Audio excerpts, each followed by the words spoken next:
Chris Eubank Jr. has been calling out Gennady Golovkin again recently. And this is in the wake of him signing a new promotional pact with Team Sauerland. As we all know, Eubank Jr. was in negotiations to fight Golovkin several years ago. Those negotiations fell through and the fight didn't happen. And a lot of people at the time seemed to believe that the Eubanks never really had any intention of going through with that Golovkin fight and that it was just a publicity stunt. Now, I don't know either way, but those of you who felt like that was just a publicity stunt, do you think it's a publicity stunt this time as well? Because Eubank Jr.'s career really went from strength to strength in terms of money making after those failed negotiations for the Golovkin fight. He signed the ITV deal. He fought several times on pay-per-view against the likes of Reynold Quinlan, Arthur Abraham in the World Boxing Super Series, against Avni Yildirim and George Groves, and even after that, against James DeGale. So you look at the trajectory of his career after those failed Golovkin negotiations, and it was just up and up from there, financially.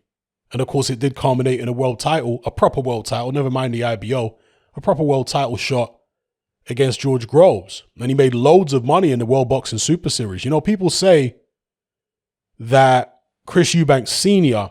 has ruined his son's career. Well, I beg to differ.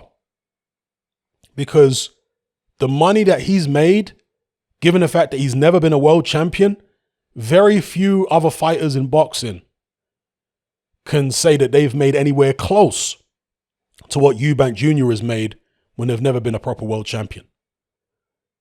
That doesn't mean that you've been managed badly. That means you've been managed well, at least from a financial perspective. You might say that he hasn't been managed well from a fighter development perspective, maybe. But from a financial perspective, and this game is prize fighting, he's done very, very well. Obviously, part of that comes from the fact that he is a Eubank, and Eubank was already a brand in Britain before Chris Eubank turned professional. Be that as it may, still made a lot of money, been in some big fights, been in some big tournaments. Or big tournament, I shouldn't use a plural.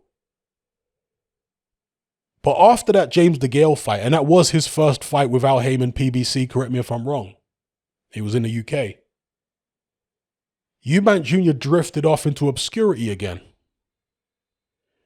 The plan, the supposed plan for Al Haymon to launch PBC in the UK never really materialized. It fizzled out before it really started. Eubank ended up fighting Matt Korobov over in the States, but he was very, very inactive, and we weren't really hearing much from him.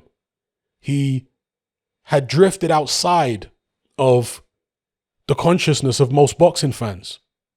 He started to become irrelevant. Now that he's signed this Sauerland deal, starts calling out Golovkin again. Is he really serious about the fight? Or is he just trying to repeat what he did last time, using that Golovkin name as a springboard onto some paydays against lesser fighters than Golovkin? Again, I'm not saying that's the case, but I want to hear from you guys if you think that's the case or not. Maybe you guys think, actually, he's looking at Golovkin, thinks that he's getting old.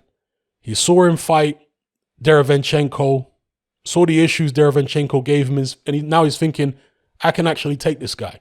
Maybe you think that he was serious about fighting Golovkin first time around.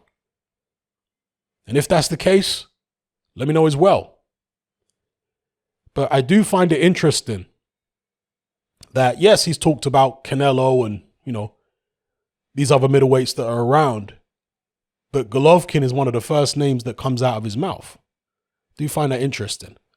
Because Golovkin and Canelo, of course, are still the two marquee names, really. I know you got Charlo and all these other guys, but they're not at the level commercially yet of a Golovkin and certainly not a Canelo. So yeah, let me know what you guys think. Again, this time around, Eubank has a lot more experience than he was back then. Eubank has been in against world level opposition at a higher weight class since those failed negotiations with Golovkin several years ago. So it's kind of more realistic, isn't it? That he's actually serious this time. If you weren't convinced that he was serious last time, it's more realistic to suppose that he may be serious this time. But again, I don't know one way or the other. Maybe it is another publicity stunt. Maybe they're thinking it worked last time. Let's try it again this time. Let me know what you guys think in the comment section below. And if Eubank Jr. is serious, the fight shouldn't be that hard to make. Sauerland have worked with Golovkin in the past. They say they've got a very good relationship with Tom Loeffler.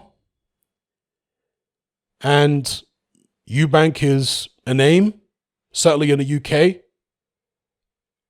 Perhaps that's something Golovkin would look at. If the fight did happen, how do you think it would go? Do you give Eubank Jr. any chance? You know, Eubank Jr. is good against pressure fighters.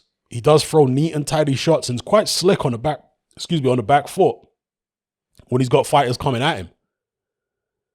But Golovkin is not just a pressure fighter. He does have good boxing skills as well when he wants to. I mean, we saw that in the Canelo rematch, even though he lost the Canelo rematch, and I felt like he genuinely lost it. He did get, tall in that fight, started sticking a jab. He did the same against David Lemieux, actually. Even though he stopped Lemieux. For the most part in that fight, he was relying on his jab and long-range boxing, keeping Lemieux off balance. He can do that when he wants to.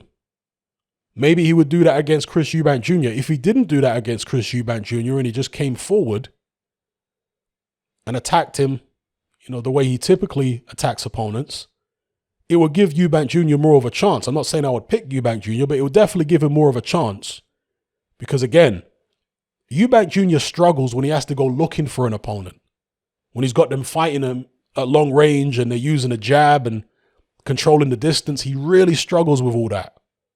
But when you come at him and you allow him to get off his hooks and uppercuts, because when you're coming at him in a slightly squared up posture, as most pressure fighters have, he's going to get off all kinds of combinations against you. And he just looks far more comfortable in those type of scenarios than he does coming forward. Even though he is naturally aggressive and he doesn't mind coming forward, from a technical point of view, his balance is all wrong. His punches are all wild. Whereas when he fights on the back foot, much more neat and tidy, much more together. So anyway, let me know what you guys think in the comments below. Eubank Jr. calling out Gennady Golovkin. Is he serious? Isn't he serious? I have no idea, but let me know what you think. Come and join me on Patreon and access my weekly no-holds-barred, censorship-free podcast where we lift the lid on a wide range of controversial topics. It's not mainstream friendly, it's not politically correct, but that's the whole point. We dare to stand as a beacon of reason against an army of insanity. Just head on over to my Patreon page and select the tier called Hatman Hot Topics. You'll gain access to a minimum of 2 hours of exclusive content every single week, including podcasts, videos, interviews, live stream Q&A sessions, as well as my popular Confessions of a Nightclub Bouncer series. Not to mention a vast back catalog of hundreds of hours of previous episodes. You can listen via the Patreon app with the option to download in high quality MP3. We've also got a Discord server where you can come and chat and hang out with myself and other members. There's no contract, no commitment, and you can cancel at any time. So come and join our community of free and critical thinkers by signing up with me here on Patreon today.